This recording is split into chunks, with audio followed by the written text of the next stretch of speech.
And if you remember and you go historically, there has been, as far as various nations are concerned, top of US, top of Russia and other, they're trying to control the economy. At least that was the situation in 60s and 70s and 80s, by controlling the petroleum sector and the petroleum production, etc. Petrodollars, how it started in US, is the burning example of this factor. And insofar as the growing economies like India are concerned, we may not be having rich resources as far as oil and natural gas is concerned, but we are one of the biggest consumers, and it has a direct impact on economy. If you see in our country, when we find that as far as international trade is concerned, and we have a negative balance always, where our exports are much less than imports. But on the other hand, almost 40 to 50% of the imports are, or the cost of imports is towards petroleum products, etc., which we have to import. So therefore, and this is the situation not only in India, in various countries. There are countries which are rich in petroleum products because they have natural resources, and there are other countries which may not be so, but then everybody today requires for the development of the nation oil and natural gas resources. So what happens in the process as far as the topic which we are discussing today? There are countries, UAE countries, etc., which we know, and Gulf countries, which may be very rich in resources, and those were the times, but they did not have the requisite expertise, technical expertise to exploit those resources, nor did they have the capital. So the capital or the technical aspects may be in some countries, in some nations located, and these may be needed. Even in India, where we have limited exploration, we are still trying our best to find out wherever we can get the natural resources, and there is an exploration going on. And of course, apart from our own companies like ONGC, GAIL, etc. But at the same time, we need foreign collaboration in terms of capital as well as technical expertise. As a panelist, my good friend Mr. Dinesh Mathur, who told me that it was being organized at the last minute and it would be on international commercial arbitration. So he suggested to me that I should speak on the question of venue versus seat in international commercial arbitration. By the time the program came out, I found that I was slated to speak on oil and energy issues. Now, I feel like I'm back in my school days when we never used to cover the entire syllabus the day before the exam. And for example, in geography, you would choose Egypt and study how Egypt was the gift of the Nile. And then you would be asked about some other country entirely and how the topography affected its development. So we developed the art then of ultimately bringing back the answer to why Egypt was the gift of the Nile, because you had no choice. In similar vein, I will speak on this issue of venue versus seat, which is heated up in recent times. Because there was a reference in Hardy Exploration to 3 judges of the question whether the designation of the venue would also amount to designation of the seat. Now this is where Dinesh told me I should start, but curiously I found that when I investigated the state of the law, 3 judges had already answered the reference in Hardy and found that the designation of venue as Kuala Lumpur would not determine the juridical seat, which would remain India. Now please note that this is an international commercial arbitration. Thereafter, on December 10th, another bench of 3 learned judges of the Supreme Court went ahead and overruled Hardy Exploration and held that the designation of venue would amount to designation of the juridical seat in the context of determining the courts that would entertain the challenge to the award. I am going to talk a little bit about the bilateral treaty investment arbitrations, that Justice Sikri had introduced, because that is definitely an aspect that we are seeing a lot in the cross-border arbitration space, in the infrastructure sector, in the oil and gas sector. And there is actually a meeting point of that with commercial arbitrations as well. So let me just briefly pick that topic up. We all know that India has signed several of these treaties, almost 85 in number, 76 were ratified. But there has been a change in how India has looked at these bilateral investment treaties. They were signed, the first one India signed in 1994. That was a time when Indian economy was really in a very different position than it is today. Today we are looking at a $2 trillion economy, we are talking of a $5 trillion economy. At that time we were so dependent on foreign investment that these bilateral investment treaties were signed as a means of attracting investment. And it's hard to say what the reason is, but the fact does remain that we did attract investment and we've done a really good job of it. The situation is quite different today.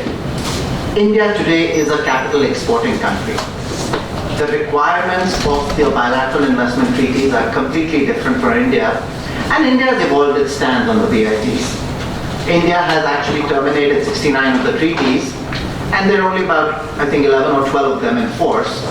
And it's interesting to note the ones which are in force. The ones which are in force are with Sudan, where there is a large oil and gas interest from an Indian company. Obviously, we know which one that is.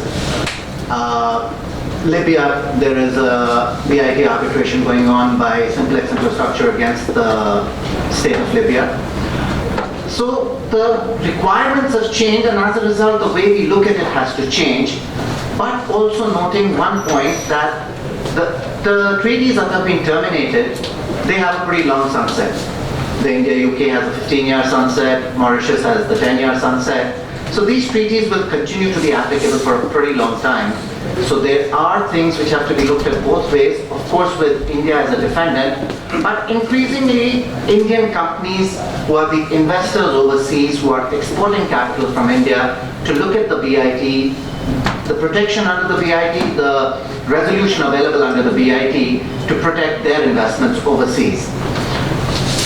Now we know that very, very broadly speaking, what the BITs allow is they provide a fair and equitable treatment to all investors and investments, national treatment, full protection and security, a protection against expropriation other than for a public purpose or coupled with fair compensation. But these are very, very real protections available in the BITs. And we know that foreign investors have used them against India, but now we are also looking at Indian investments using this to protect their investments overseas. Now, the couple of things just from a practical perspective, in terms of highlighting the issues that come up in this. One issue that comes up is to know which is the investor that is qualified under the BIT and what are the investments which are qualified for protection under the BIT. Now the BITs typically, or the comprehensive economic protection agreements, we have 2-3 different forms of these. So they have definitions of investors, investments, and there's a whole framework laid out in that. But the important point that I would only note today is that in terms of an investor, there was an interesting case of Flamingo duty-free against the state of Poland, where it was a company registered in India, but the investor group did have presence outside India. So the question did come up that is the investment really to be regarded as an Indian investment, and would this company have the protection available under the BIT? And in that case, the tribunal did hold that the company was registered in India, and in fact, the Indian company succeeded in the arbitration and got a significant award. I think it was in the range of 17 to 20 million US. Dear friends, and my colleagues on the dais, Krishnan and Dinesh. I must also state that I was vexed a little bit by Dinesh when he said that, that you do a lot of infrastructure work and therefore your area will be infrastructure, but when I saw the program, it is specifically confined to energy. But nonetheless, I have been lucky enough to be involved in a few similar projects, but then whatever is relevant and true for oil and gas and energy is truly relevant for all infrastructure projects. So I think to that extent I am not at a great disadvantage. We have heard a lot of legalese and we have heard a lot of jurisprudence since the morning. I thought I'll take you through to the business side of what exactly infrastructure work is. If you look at the nature of contracts and therefore the question of what kinds of disputes are arising in infrastructure projects, including oil and gas and energy. If you look at the past, the nature of disputes that we have witnessed, international disputes, we have witnessed in the infrastructure sector have been at two levels. The first is the disputes relating to investment in infrastructure and oil and gas sector, which is essentially arising out of the assured return formula, which has been very, very craftily created by institutional investors to circumvent the RBI regulations barring assured return. Those kinds of arbitrations are now ebbing because most of them have gone against the investee and have been in favor of investors. I think that's an area which is ebbing, and a few challenges, and of course Tata Docomo is the leading light so far as that is concerned. But more important is the second kind of disputes which are arising out of the public procurement processes. And if you notice that the entire process of public procurement is essentially government and government agencies, whether it is ONGC, whether it is Oil India, whether it is Indian Oil, whether it is the Government of India in respect of airports or NHAI in respect of roads. So if you notice, this procurement process has been the biggest bane of disputes in the infrastructure space. And if you look at the real problem which arises in these kinds of projects is essentially in the nature of cash flow problems. Now what has happened is that over the last few years, if you notice the negative growth of the infrastructure sector, the fundamental reason has been that we have had large number of awards which have not really translated into money. That brings me to a question of as to how do we resolve this problem. If you look at England, England came out with a very, and in fact there are a large number of countries which have come out with laws like that. They have come out with a law which is the adjudication law, which is definitely defined some technical tribunals.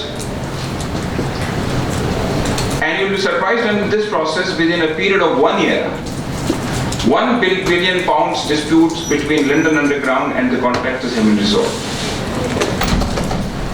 This is a process which necessarily, and I'm going not to mediation, I'm going to something which is different between a mediation and an arbitration, which is essentially a pre-arbitration process. So what happens there is that you have these tribunals before whom you can go and say that, look, this is a dispute, I want an interim decision. And if that interim decision entails a payment of monies by the employer to the contractor, then that decision will be taken. It is binding to the extent that it is binding until the arbitration sets it aside. So what it essentially does is it puts the contractor into money, subject of course to the final decision of the arbitral tribunal. This is the kind of mechanism which I believe is absolutely necessary in our system, and it is only because of this problem that the entire infrastructure sector is going through what it is going through. That will also take away the problem of the pendency of the cases in relation to challenge to the awards. Even the new Niti Aayog guideline with regard to putting in money and then being withdrawn it against a bank guarantee has not yielded result, for the simple reason that today taking a bank guarantee itself requires 100% margin money being created, particularly in the state of affairs that our industrial houses are.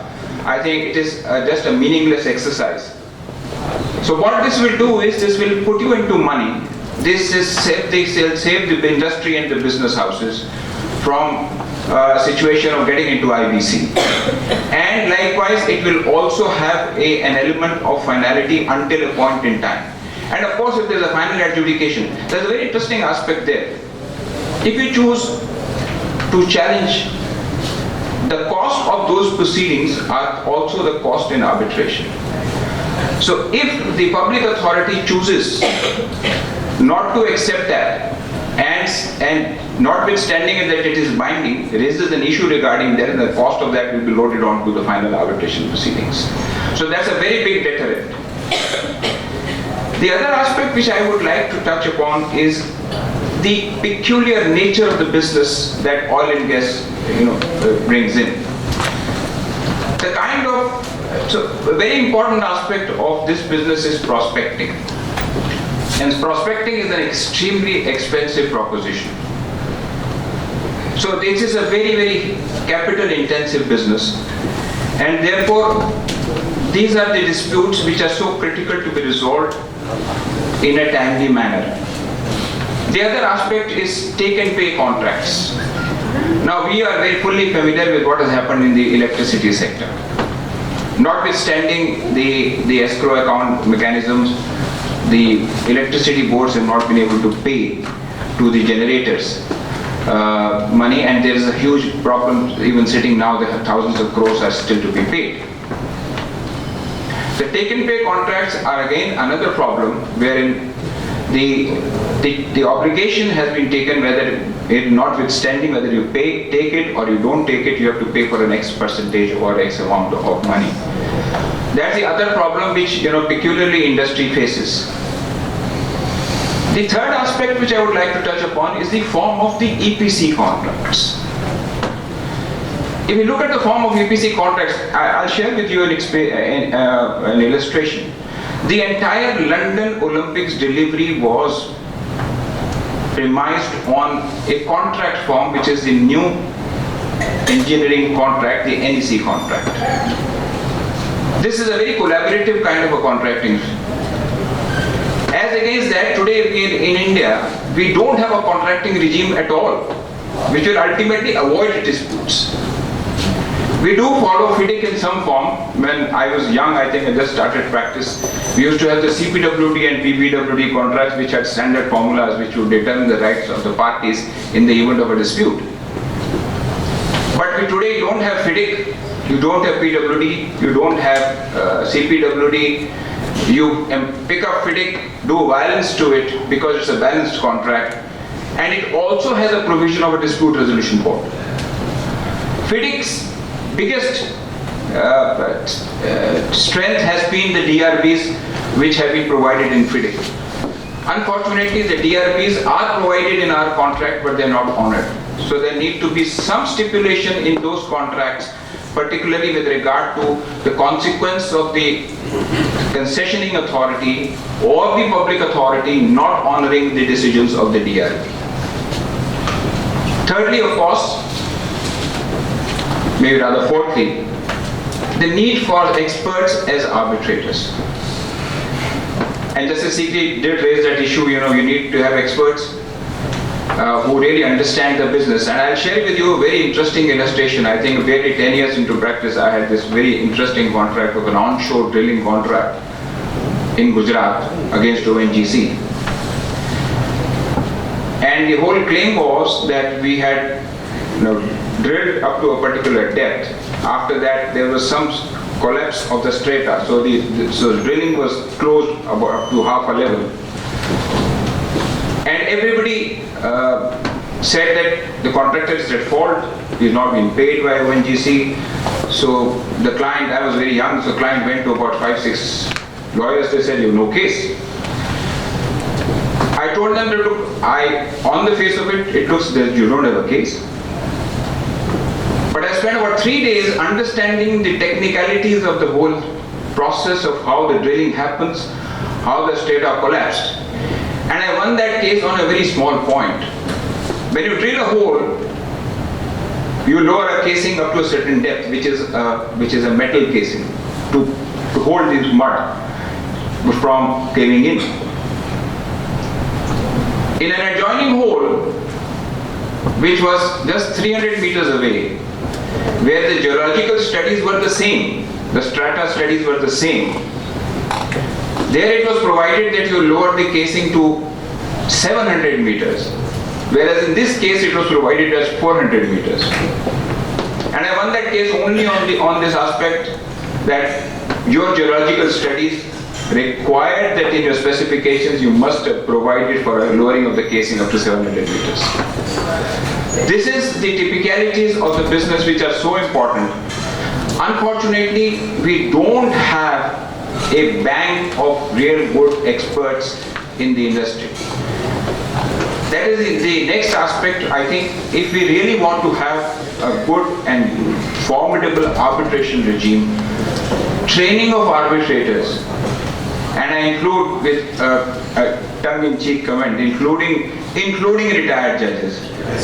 Yes, including retired judges on various facets of how arbitrations are to be conducted. And of course, it is not only the technical side of it, it is also the procedural side of it. I had a very interesting experience recently where the tribunal said it's unbelievable that how can you have the terms of reference being sent to ICC even before the pleadings are before us.